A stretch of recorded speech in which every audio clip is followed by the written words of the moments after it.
Good afternoon, ladies and gentlemen, and welcome to the International Institute for Strategic Studies. My name is Nigel Inkster. I'm the Director for Transnational Threats and Political Risk here at IISS, and it's my pleasure to be chairing this afternoon's session, which is entitled The Future of China, the Rise of Asia, and the Implications for the Global Balance of Power as Seen by Kuan Yew. I'm not sure that I need to spend a whole lot of time introducing this particular audience to Kuan Yew, given that we are sitting in a room that bears his name. I'm not sure also that I need to spend an awful lot of time introducing our speaker, Professor Graham Allison, who I think will be known at least by reputation to all of you as a very distinguished scholar, based throughout his career at Harvard, but with long periods working as an advisor or even in the administration of a number of governments. I think that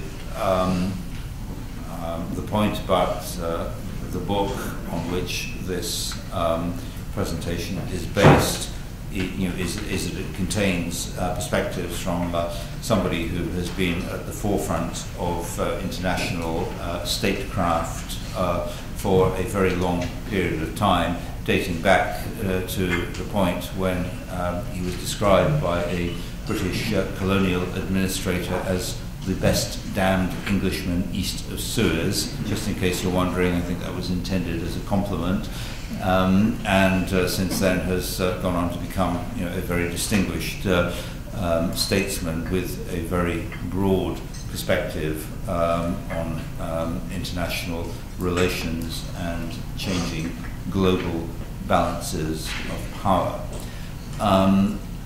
On that note, I will turn over to our speaker, who is going to talk for some 20-25 minutes, and then we'll open the floor up for questions and discussion. So, Graham, over to you. Thank you very much, and it's a great pleasure to be here and welcome this afternoon. And, so, if we, Nigel, if we took you back to to one of your prior lives, and if we imagined just hypothetically for a moment that MI6 found itself in possession of a cache of analyses that had been done by a deeply embedded agent in China whose assignment was to understand China's intentions. Let's imagine if we're just having such a dream agent that actually over 4 decades this person had succeeded in working his way into the highest levels of the Chinese government to be able to spend hundreds of hours one-on-one in conversations with the leaders of China. So obviously a good Mandarin speaker, even somebody that could, understood something about Chinese history and culture, maybe even Chinese ethnic. You would think the CIA would wish that you would share such material. Kuan Yew is certainly no intelligence agency's agent. He's from Singapore. He cares first, second, and third about Singapore. But I would say he's the premier China watcher in the world. And even though here at the IISS, in a Kuan Yew room, most of you probably have some impressions of this man. This is an individual who, in 1959, was a founder of Singapore, was the prime minister from 59 to 1990, took a poor, corrupt, miserable port, and by the time he was done, had brought it to the first world standard, so that today in Singapore, 6 million people have a per capita income higher than that of Americans. And this is in a country that has no resources except people and its wits. Singapore survives by paying careful attention to what's going on in the world around it, in particular what's happening in China. It's the most powerful, but also India, and also the US, and also Southeast Asia. So I think this is a genuinely remarkable person. As I say, I mean, if you said who's the premier China watcher in the world, as Henry Kissinger says in the foreword to this book, and he might think that he was a candidate for that position, he says it's Lee Kuan Yew. So what we did over with a colleague, Bob Blackwell, over the past 2 years was have conversations with Lee Kuan Yew on the basis of everything he had written and said previously, in order to try to drill down and ask the questions that we thought would be of most interest to people interested in international affairs, and then try to extract his most succinct answers. So the answers come from everything that he's written and said before, but then we find in the conversations that we were able to have with him. And we present this in a slim volume that you can read, in an airplane ride, where in any chapter, one on the future of China, one on the future of US, one on the future of India, one on the future of globalization, one on the future of democracy, you get a chance to encounter what we call a strategic grandmaster. So I gave you here a little quiz to start with. Let's just go quickly. These are all answers yes or no. So are China's current leaders serious about displacing the U.S. as the predominant power in Asia in the foreseeable future? You only have 2 choices. How many think yes? And no? Okay, so 2. Will China's economy continue growing at about 3 times the rate of the U.S. to make China the #1 economy in the world in the next 15 years? How many think yes? And no? Okay. 3. Will China, great power China, follow the path of Germany and Japan and accept its place within the security and economic order that the U.S. created in the aftermath of World War II? How many think yes? And no? Okay, interesting. 4. Are analysts like the U.S. National Intelligence Council, if you look at their 2030 report that came out recently, or Goldman Sachs, Jim O'Neill, correct in saying India is going to rival and even overtake China? How many think yes? And no? Okay. And finally, will China's rise up in the global balance of power? How many think yes? And no? Okay, so about half and half. Well, I would say listen to what Lee Kuan Yew has to say, and you'll learn a lot. So let's first look back for a second just to make sure that we all start in the right place. So in 1980, so let's go back to 1980, 33 years ago. 1980, China's economy was smaller than the economy of Spain. So if we took the increment of economic growth in the Chinese economy last year, it was bigger than some country. Which country? Spain. Spain. So the increment of growth of the Chinese economy last year was bigger than the economy of Spain. In 1980, China's economy was what percentage of the US economy in 1980, so GDP? Yes? 5. 7. And today, 55. And 2026 or 7, on the current path, 100 plus. So in 1980, China's exports to the world were what percentage of American exports to the world? Yes? 10. And today? 150. So in 1980, China's reserves were what percentage of US reserves? 6. Good. And today? 250. 600. So things have changed. Okay? Actually, if you take the increment of growth of China's economy in the last 2 years, not 1 year, but 2 years, that would be bigger than some other economy in Europe. Which one? Greece. Britain. Britain. Okay. Here. So, Václav Havel had a nice line that I like. He said, "Things have happened so rapidly we haven't yet had time to be astonished."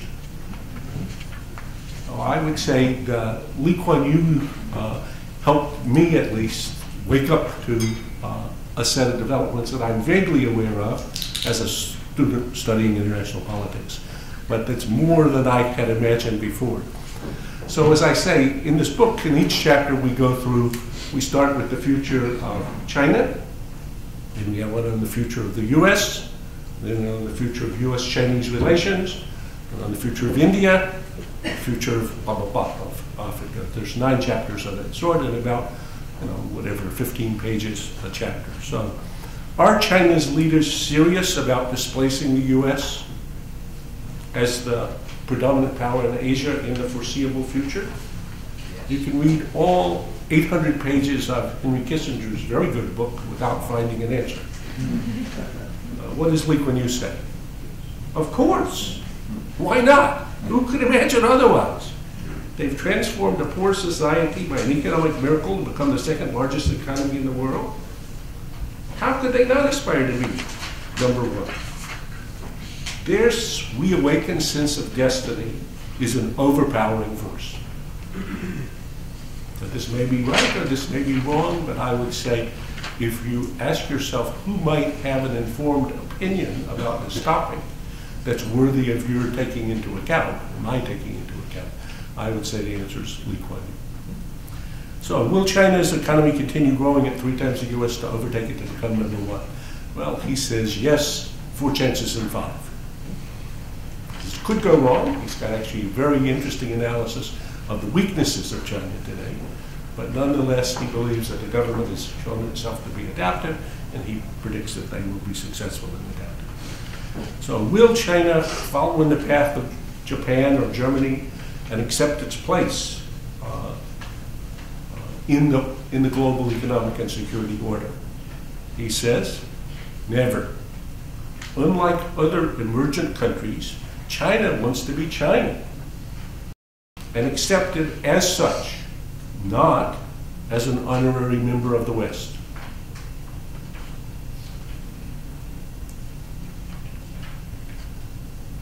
So how will China that's China, not an honorary member of the West, behave with respect to its neighbors as it becomes stronger?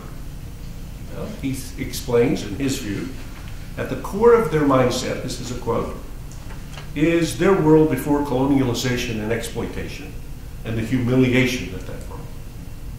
In Chinese, the word China means the Middle Kingdom, center of civilization, as they do it. Recalling a world in which they were dominant in the region, other states related to them as supplicants to a superior, and vassals came to Beijing bearing tribute.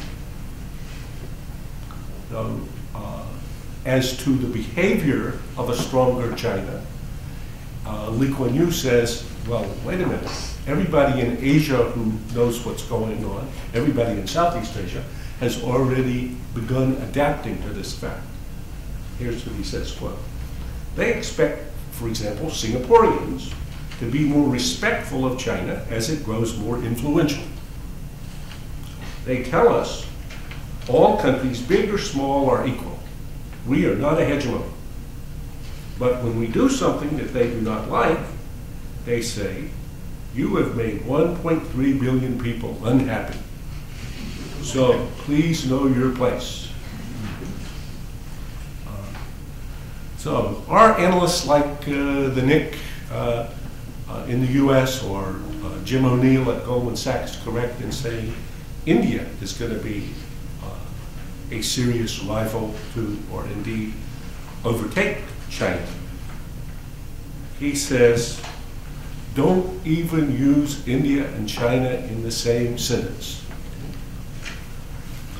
My co-author of this book and colleague in these interviews was Bob Blackwell, whom some of you know, who was the U.S. ambassador to India at the time that the U.S.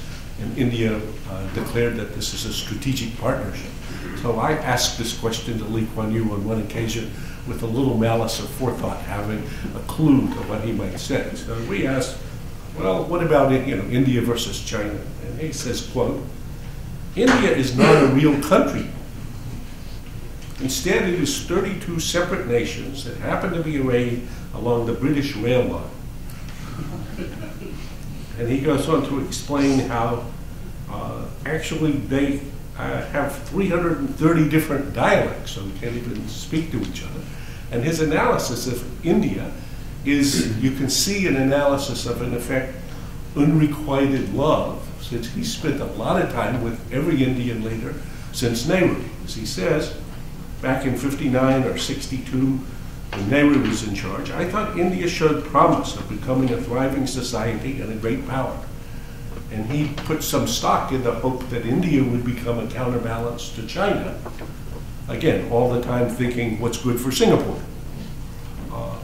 But as he said, particularly after he spent a lot of time trying to get Indira Gandhi to do something like what he had done in Singapore, he says eventually she told him, India is India. That's just the way it is. And he says, quote, so I gave up. Will China's rise up in the global balance of power? Lee Kuan Yew says, of course.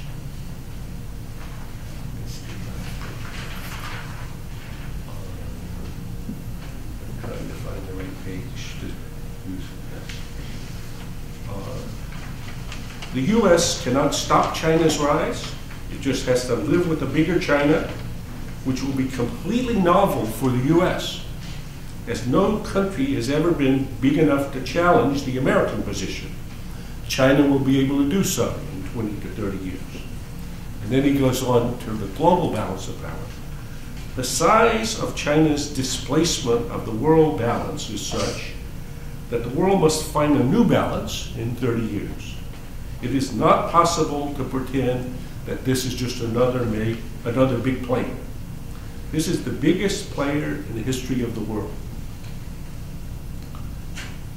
So that's Lee Kuan Yew's answer to the questions in the quiz. I could take us off into each of these chapters. Let me say just two more things and then open the floor.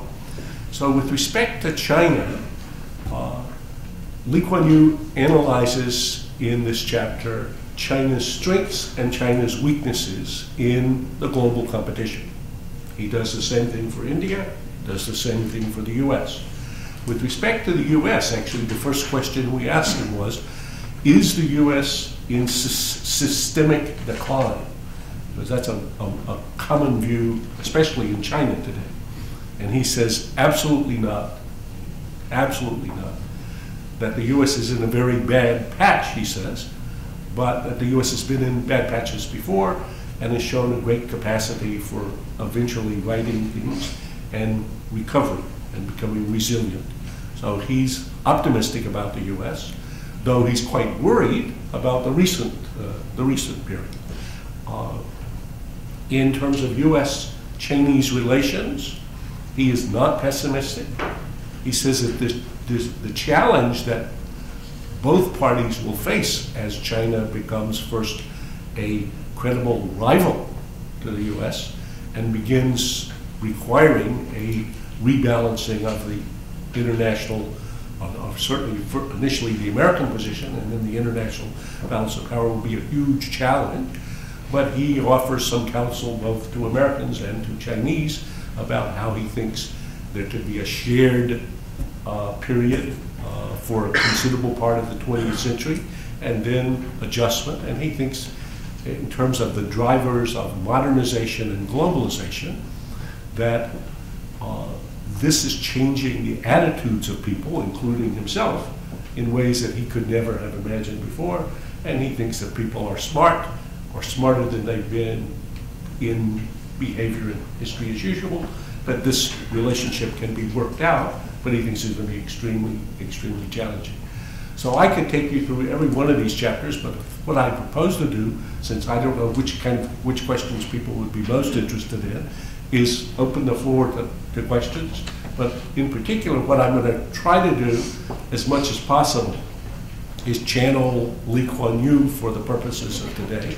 Since those of you who know me know that I'm not scarce of opinions of my own or shy about expressing them, but I would say about these questions, what Lee Kuan Yew has to say is more interesting than what I have to say. Graham, thank you very much. I think you're being over-modest, and in fact what you're offering us really is two for the price of one. I wonder if I can kick the proceedings off by raising one aspect that I didn't actually see in the book, which was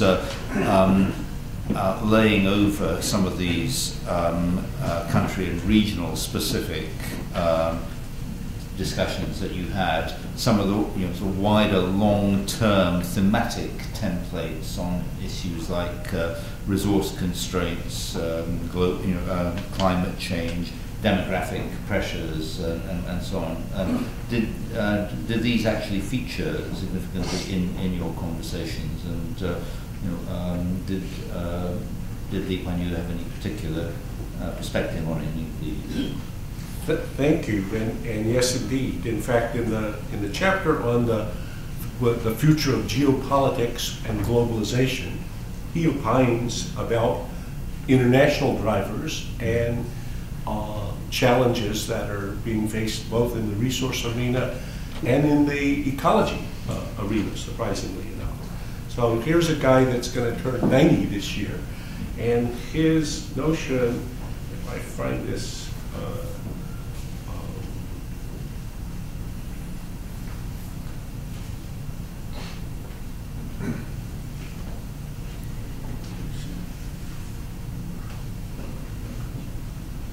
he's very taken with, for him, modernization through technology is the biggest transformer of what is happening. And he's seen this in his own world. He sees this in the attempt to try to get Singapore to become more innovative. He thinks that actually the IT revolution is what will make the Chinese form of governance currently basically unsustainable. He has a good analysis of why, if people can look at their smartphones and see what's going on around them, that continuing to govern in the way that the Chinese Communist Party attempts to do in China, they'll find themselves outmoded with respect to it. So he thinks that's going to require evolution. But with respect to climate, he's got a very interesting, if I can find it here, it just sort of, maybe I'm not seeing it. Oh, here we are, yeah. So, is globalization reversible? This is in the globalization chapter. He says, no, globalization can't be reversed, because the technologies that made globalization inevitable cannot be uninvented. And in fact, better and cheaper transportation, communication will advance the forces of globalization. But then, well, will the international order collapse? Well, he says, can the world continue to allow it to collapse and go into anarchy? This is Lee Kuan Yew. The interconnected world is not going to become disconnected. The problems will become more acute the other way. Overpopulation, earth warming, displacement of millions of people, maybe even billions of people. He says, it scares me, because many of the world leaders have not wakened up to this peril.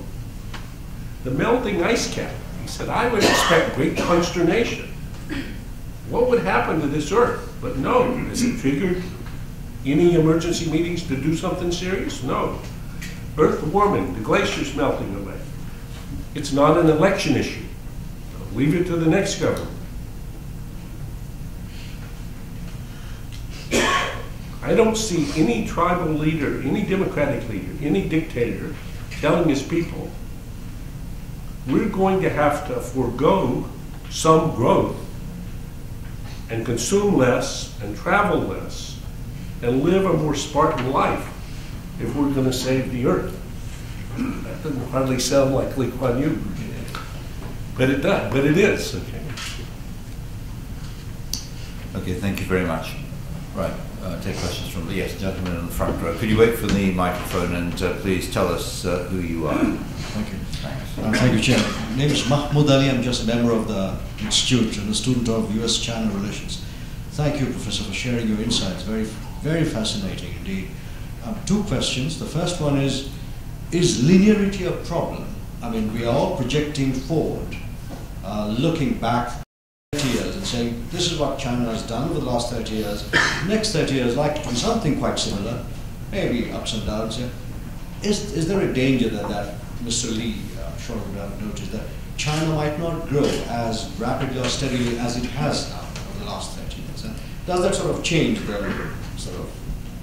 outlook for China and the rest of us? And secondly, did he suggest, I mean, was there a hint that something like a G2 might be required in the period of transition when China and the USA have to work together to manage things collaboratively?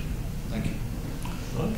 Two very good questions, and I'll try to say what Lee Kuan Yew thinks about it, okay, at least as best I can. And if there are questions where either in the book or in the other material I don't know what he thinks, then I'll say that. With respect to he certainly believes the world is uncertain and there are no guarantees. But his analysis of the capability of the Chinese government and governance is quite at variance with the conventional wisdom in Washington and I presume in London. I can't speak for London. And in the US, if you say country X has a governance problem, who is country X? Americans say, well, the Chinese. I mean, look, this system that they have is unsustainable. You can't do this. He looks at it and he says, wait a minute, I only judge performance. And it looks to me like, maybe the US has a governance problem, or Europe has a governance problem. Everybody has a governance problem. But who's adapting? Who's adjusting? So, I mean, we had a discussion with him about this, about the current, what he calls, the disappointment in terms of the U.S. Governance currently, which is clearly Washington conventional wisdom is that it's dysfunctional. It's hard to describe it some other way. He says, well, look at the adaptability shown by governments in the aftermath of the financial crisis. Here we're 5 years on. Is Europe back to the GDP that it had before the financial crisis? No. There's essentially over the Eurozone no growth. And in the US, well, slow growth. And China, well, it slowed down from the double digits to 8.5, and now maybe 8. So who's adapting more successfully in that setting? So he's quite optimistic about the capacity of the current group because he sees it as essentially meritocratic, as very pragmatic, where the leadership goes through this sort of period of testing and training before they come into positions of power, and then where, while he thinks over the long run, technology will make governing in the manner that they've been accustomed to less and less credible, so the government's going to clearly have to be much more responsive to its own population. And how it's going to manage that, he sees as a great difficulty. If he's betting about the next 10 or 20 years, he thinks things will more or less look like the last 10 or 20 years. On your second question, which was the G2, he doesn't talk about a G2, but when he talks about how in US-Chinese relations, the parties will have to find their way to some accommodation, it's certainly clear that he's got in mind two great powers and that he doesn't see any other powers that will be necessarily part of that conversation. Okay, thank you very much. Yes, gentleman also in the front row. Yeah. Hi, George Lambrakis, former American diplomat and now professor. I'm not an expert in any way about China, but Lee Kuan Yew being Chinese, Singapore having a rather disciplined way of life imposed on it, even if China moves away from a communist regime, What will be the character of the Chinese in 30 years? Say they are the top power in the world in 50 years, even perhaps going beyond G2, maybe. Is this something we should be afraid of? Is it something which would require people to come and kowtow before the emperor or else?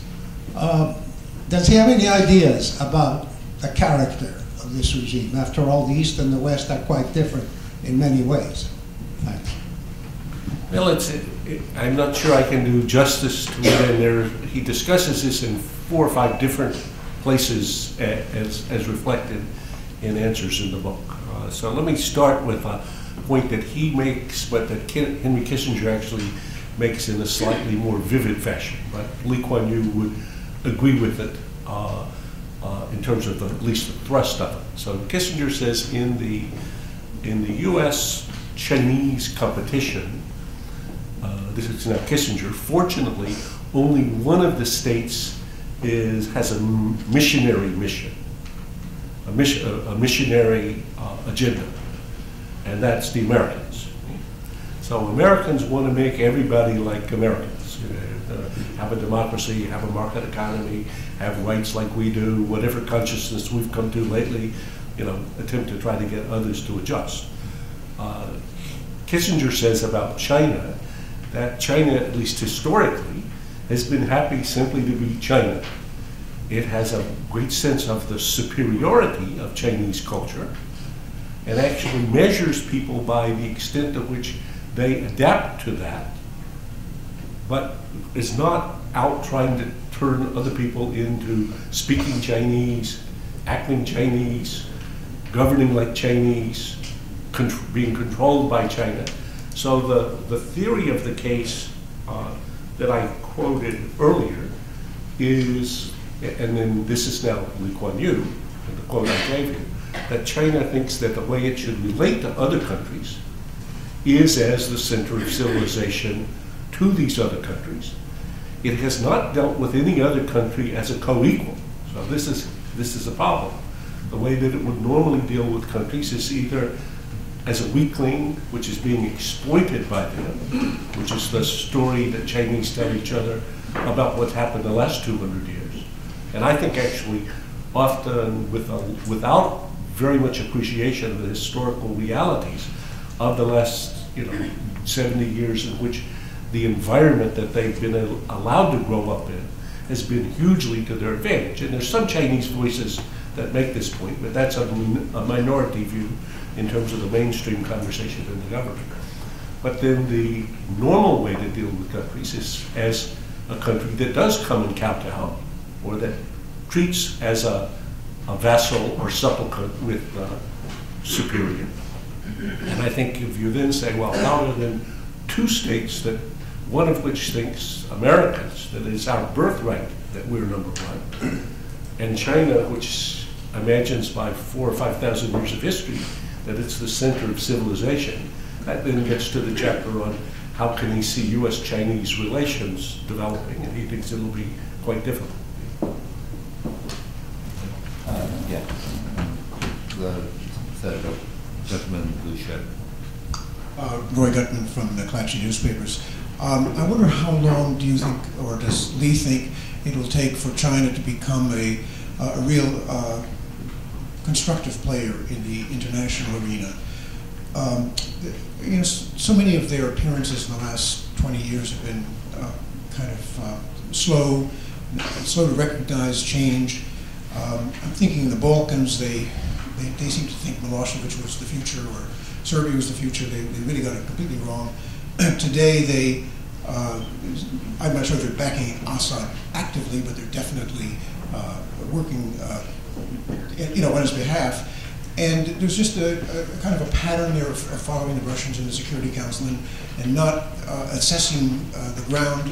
And really, to me, it doesn't look like they're playing an active and constructive role. How long will it take for them to get to that point where they will? Okay, I don't think that in the book there's a precise answer to that, but I can say what what Lee Kuan Yew actually says relevant to him. So he thinks that he appreciates greatly, and he says the U.S. has a streak of idealism and benevolence in its exercise of power that he regards as wonderful to the great benefit of Singapore and the world, but not normal, not natural. So he does not expect that a China, as it becomes more powerful, will behave in the way that the U.S. has behaved. And that was the quote that I gave you about, well, how do they deal with us now? They expect that if they're more powerful, that we should adjust our behavior. And if we don't, they remind us. So he would not be surprised, and is not surprised, by the fact that Philippine exports to China have dropped by 20% in the last 6 months, and 15% the Japanese exports to China. Why? Because there's territorial disputes, and economic leverage can be used for the purposes of trying to adjust attitudes or actions. So I think we asked him about, what he thought about the responsible stakeholder or the adjustment to assuming international responsibilities. And his view is that states are pretty selfish and that the world is pretty Hobbesian. So I didn't get much sense from him of any expectation that even China, as it becomes more powerful and more modern, would be assuming responsibilities of the sort that, in the manner that we would think. In fact, part of his pushback on the proposition of whether China would take its place within the established international order is this notion that no, China wants to be China and to be accepted as China, not as an honorary member of the West. So I think for our thinking about that problem, now partly this is Lee Kuan Yew kind of who enjoys in your face with Americans especially, because he's heard a lot of lectures from Americans about how Singapore should do this or do that. But I think that he thinks that Americans and that most of the rest of the international community will be shocked and surprised that China does not want to be, quote, an honorary Westerner, the way Japan or Germany have been. That those are unusual cases, he thinks, for a great power. Okay. Gentleman in the fifth row back there, yeah. Sean. John Lloyd, Financial Times and Reuters Institute. Graham, I wanted just to push you a wee bit further on the governance point. Does Lee think, or do you think, that there's going to be in the next 10, 15 years a clash between a monopolistic party and groups within the population who are agitating for, or will agitate for, a more pluralistic, perhaps multi-party democratic state? And if he does, or if you do, would that be debilitating? Would it be a serious clash, or do you think that it will be managed? Well, you can see him struggling with this issue because and I've tried through the book and through the conversations, and as well as other things that he's done, to try to see what is his theory of governance. So let me talk around it because the answer is yes, he recognizes that this is going to be a huge problem and that their current system is not sustainable. As he says, quote, technology is going to make their system of governance obsolete. By 2030, 70% or maybe 75% of the people will be in the cities. They're going to have cell phones and internet and satellite TV. They're going to be well informed. They can organize themselves. You cannot govern them the way you're governing them now, where you just placate and monitor a few people because the numbers will be so large. So this clearly is a fact. When I was in Beijing in January for one of these high-level track 2 conversations, we went to see the mayor of Beijing, who's a Kennedy School, been part of one of the programs. And the air quality that day, 25 parts per million for particulates in the air. The World Health Organization says, this is not healthy for you. That day it was 900. Okay? 900. So we were having trouble breathing. Okay?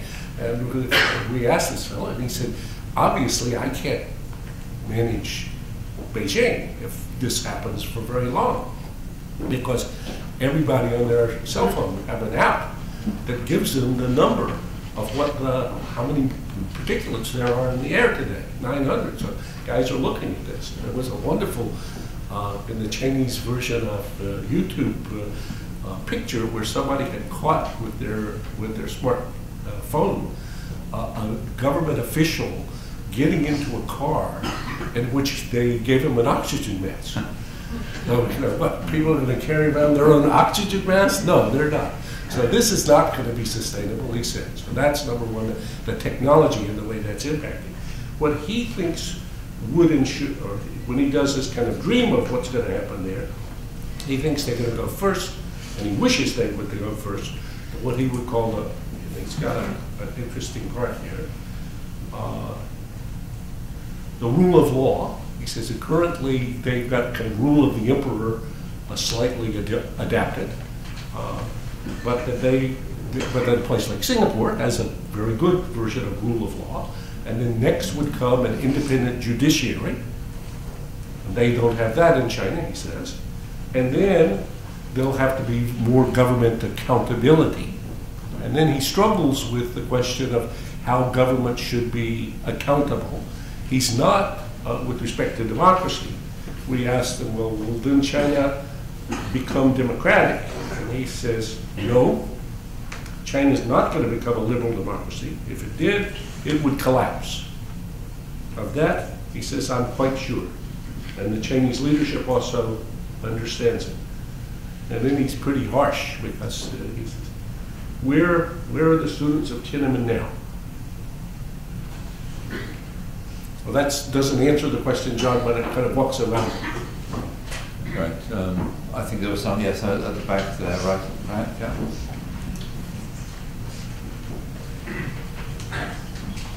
Harry Brown, UK Ministry of Defence. You've talked about China, India, China, US, and China, some European powers. But the other big potential power in the region, Russia.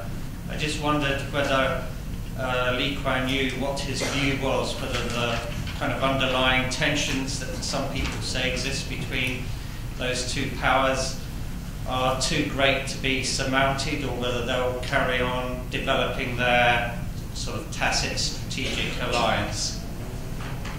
Thank you. So, thank you. We did ask him this question, what are Russia's prospects? Okay?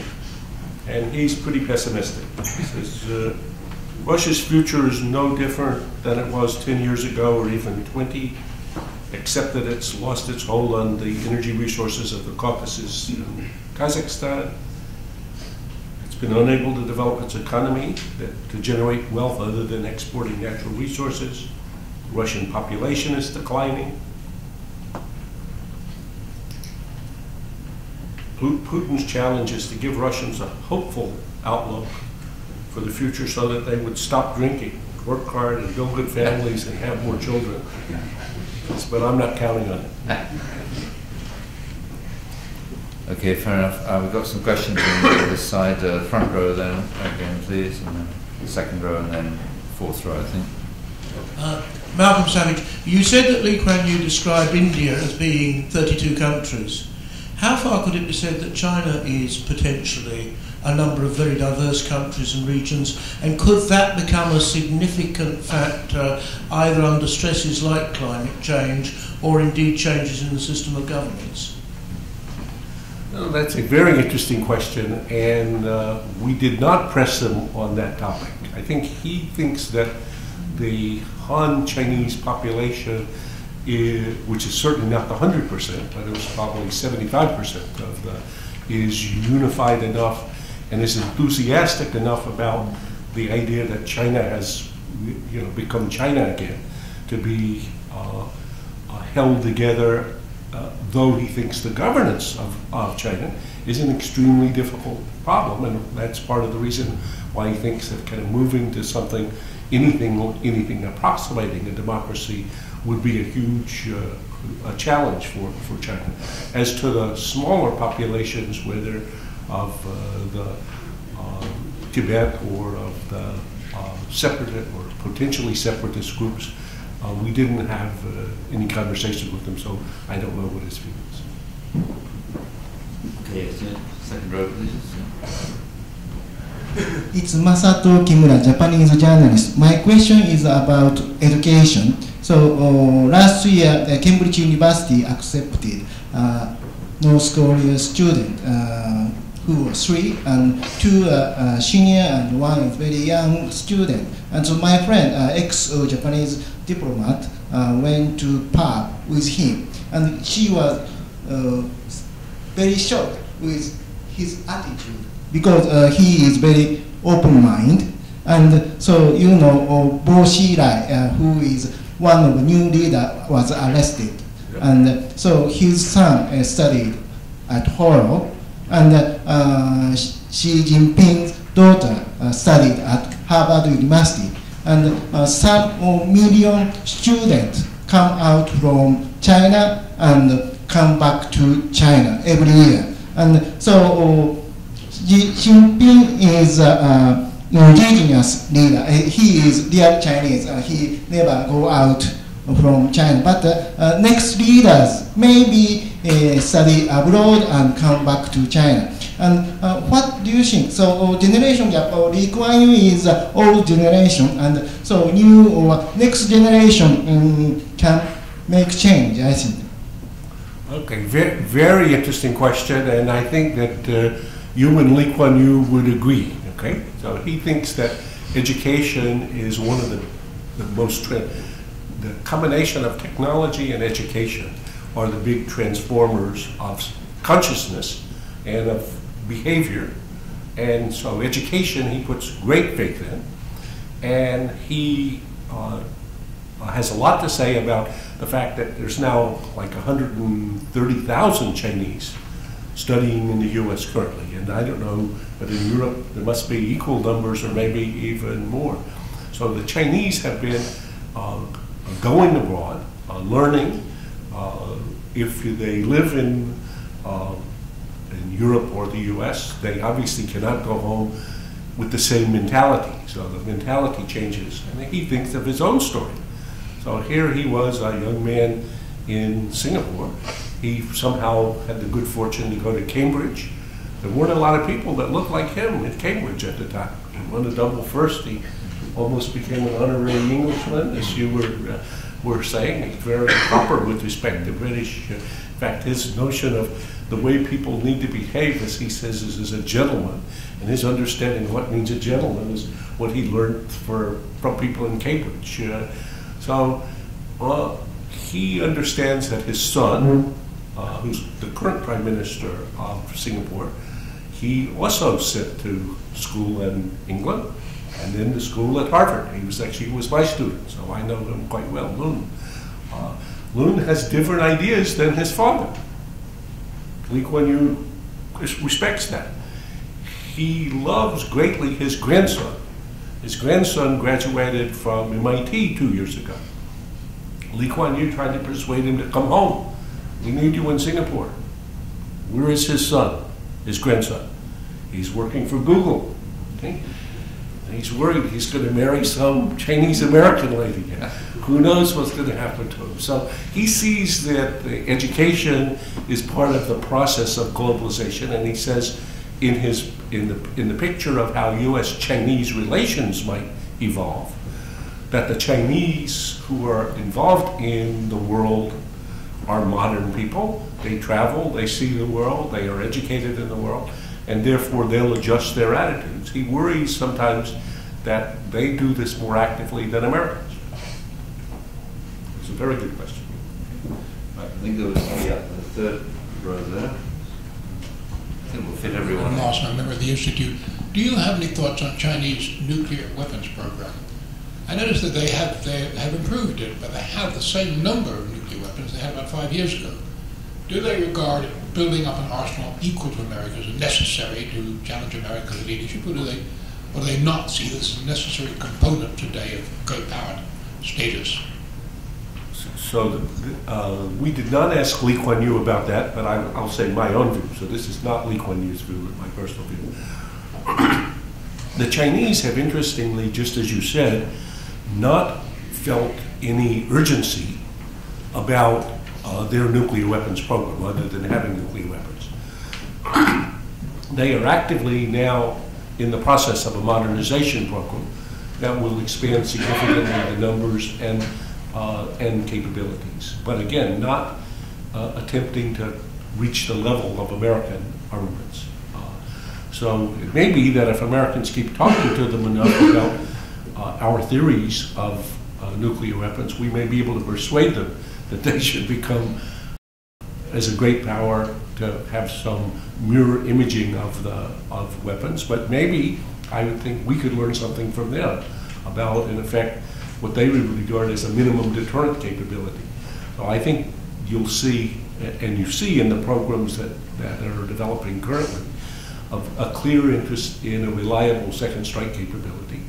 So even these noises that came out yesterday and the day before in criticism of the Obama administration's decision to deploy a few more ground-based interceptors in Alaska as against the fourth phase of a regional missile defense in Europe, the Chinese criticized, and I would suspect that comes out of somebody sitting there, you know, one of the technicians looking and calculating, well, wait a minute, now how many missiles and warheads do we have that can reach the U.S. today, and whether would another 12 or 14 make any difference? Certainly over the next 5 years it would not make any difference, but they've been quite complacent, I would say, in sitting with an arsenal that wouldn't have left an American or a Soviet or a Russian today comfortable. So that's a very good point. Right, a couple of questions. Gentleman there, just, I'm sorry, can you wait for the microphone here? Sorry. It's with that gentleman there. We'll have time for everybody, so can you go first, please? Thank you very much. I'm Gashaman from the Dutch Embassy. I was wondering, as you pointed out that China is trying to retake its role as the Middle Empire again, what kind of effect that will have on a closer region, like countries like Japan, North and South Korea, and of course also Taiwan, in their relationship to this omnipotent empire versus their own relationship, and whether China would take steps further also in protecting its claims. Okay, we've got two more questions that I could identify, and I'd like to take them all together, if that's all right, and then I'll close the batting on this one. So front row, please, and then right at the back. Jonathan Katz-Nellenbergen. I read an article recently, I can't actually cite my sources on this, but there was a discussion within senior Chinese Communist Party ranks of possible courses to reform, and one of the models for this was the Singaporean model. What is Lee Kuan Yew's view of that? And are we in Singapore? Aren't we really looking at Chinese communism light? Yes, they call themselves. They don't call themselves that, but after all, it's a strong emphasis on leadership, little public democracy or discussion, and a population that's quite happy with a high level of prosperity. Thank you. Right, and right at the back, the final question, please. Yeah, could you relinquish your mic?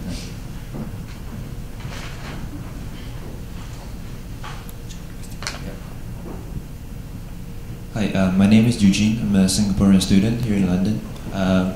Well, my question is, we have heard a lot about Lee Kuan Yew's view on the future of China and the global balance of power, but we have not heard much about his prescription about what we should do about it. And do you think we can see this in terms of what Singapore is doing, which is much in line, much like trying to align more with the US to balance against China? So I just hope whether you can shed some light on it. Right. Thank you very much. Three excellent questions, and each would require a long answer, so let me just try to be telegraphic. and then go in reverse order. In terms of the question from the student from Singapore, basically he believes that there needs to be a balance of power. He is enthusiastic about the U.S. Recovering quickly to the traditional path, being powerful in Asia, and serving as a counterbalance to China. So contrary to people who think that we've passed the period of balance of power politics, no, he thinks that's what's required. And he would hope that the U.S. plays a very active role in Asia in order to prevent China behaving more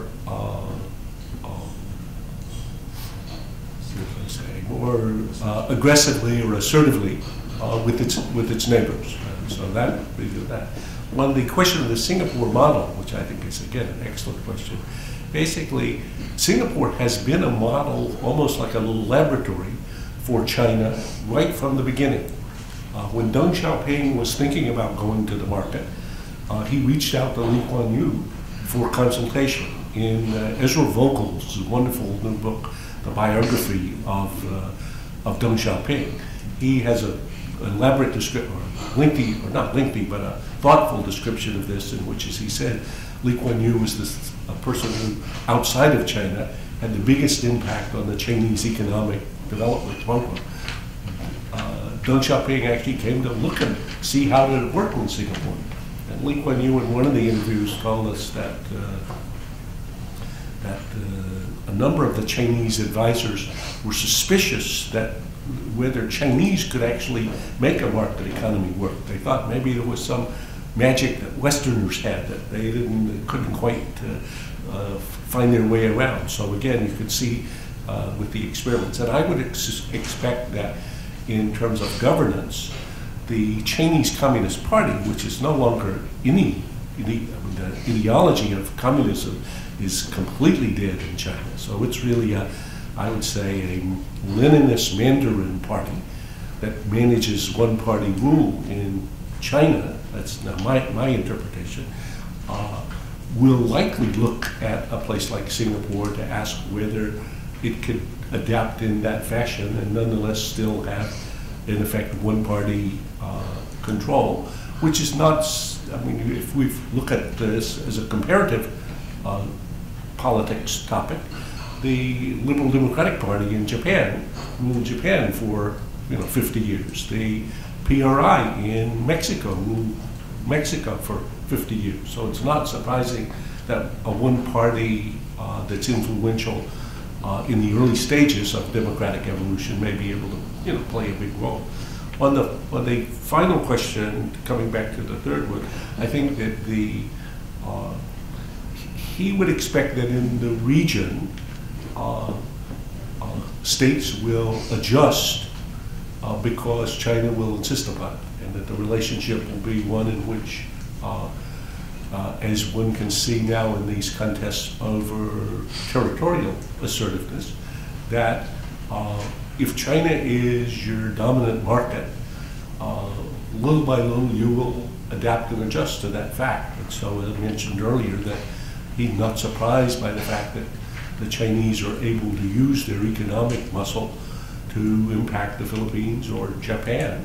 And I'd say that as we watch this territorial assertiveness in both the South China Sea and the East China Sea, which now this is Graham talking, not Lee Kuan Yew, I would say is extremely dangerous, because those are instances where the actors are not completely under control, and so accidents can lead through unintended sets of cascades to outcomes that you wouldn't like.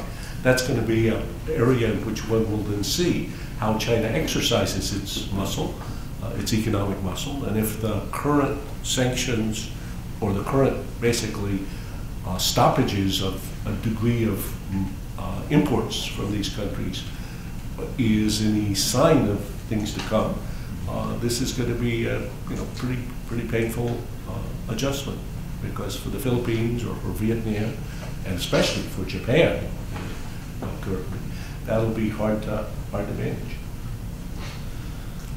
Graham, thank you very much indeed. Unfortunately, we've come to the end of our allotted time. I'd just like to say thank you, not just for presenting very cogently the views of a long-serving statesman uniquely positioned to comment on these issues, but also to do so through the prism of your own very considerable knowledge and experience of these same issues, to the extent that you have indeed given us two for the price of one. And I would like to invite the audience to join me in thanking you for that.